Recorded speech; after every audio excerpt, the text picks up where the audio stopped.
We thought we would have a chat, see if we can claw some positives out of 2020. Is there anything we can glean from the year that was? Yeah, I think there are some positives. Often positives come on the back of challenges, though, and that's what COVID has been, one big challenge after another. In the area of technology, it's not just the digital stuff that's come out of COVID-19. Think of the biotech that's come out of this. I mean, the COVID challenge has brought great boosts in the amount of research and development in biotechnology over the course of just the last year, just the last 12 months. More than 200 COVID vaccines were in development worldwide. Many of them didn't go through the sort of human trials we saw in Oxford, but there are great potential benefits flowing from that.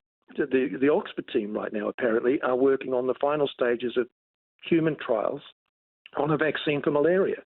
Now, that kills more than 400,000 people every year. And it's very likely that many more times more people in Africa died in 2020 from malaria than from the coronavirus. So we're going to see great advances in the next few years in gene therapy, in synthetic biology, in nanotech, in part spurred on by all the public interest coming out of COVID-19 in these areas of biotech. Yeah, it's so interesting. And if you have a slightly more lowly role than biotech, I mean, there is a chance that if you've clung onto that job, that's changed forever. The commute, is the commute a thing of the past for a lot of people? Well, some people would like it to be. In one study not long ago, 30% of British workers said they'd like to continue to work from home at least part of their time beyond the pandemic season. And of course, home working, it does bring great benefits in terms of commuting. That's good for the environment. There's benefits for us in terms of worker satisfaction and for some of us, productivity. It's not so good for collaborative innovation. People need to connect for their ideas to connect, and they do it better in a physical space. But offices, though they will continue to be important to some degree, are going to have to change. They're going to be much more whole-of-life experiences. Even companies now are making the adjustments. So they're staggering their working hours so people can travel at different times, giving people more access to the natural environment in their working day, allowing people to spend more time, downtime, and even exercising during the working day. So all of that can be very helpful going forward, humanising, I suppose, the working space.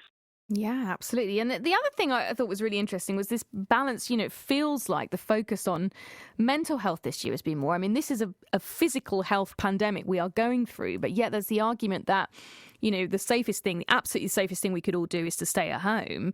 And then you have, even Boris Johnson talking about, but there's the mental health impact as well. And maybe the safest thing for some people isn't to stay at home. And, it feels like mental health being held on an equal par with physical health for maybe the first time I can remember.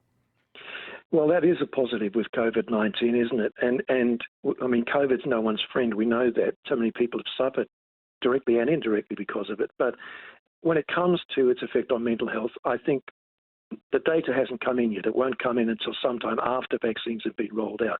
But there is some fairly recent information that suggests that almost 1 in 2 people in the UK, 41% of us, have felt down, depressed or hopeless about the future at some time because of COVID-19. And one of the big problems, as you suggested, is isolation. Physical connectedness is important to health. And I think we've all become more aware of community during this time, even in the workplace. And thankfully, some companies now are paying much more attention to their employees' mental health. Some of them have started to publish weekly shortlists of what's acceptable to do in the course of the day. They're encouraging people to spend more catch-up time with other co-workers, even if they're working remotely, to grab a virtual coffee with colleagues, to talk openly about work-life balance, to switch off emails and other notifications after the working day is finished. So in the long term, I think these are all positive things. And we may even see companies, I hope we do, setting up sort of basic mental health clinics, professionally run units, to help people with the sort of skills we learn with cognitive behavioural therapy, just to be able to deal with mental health issues before they occur. It's so interesting to speak to you, Mal. I could keep on going.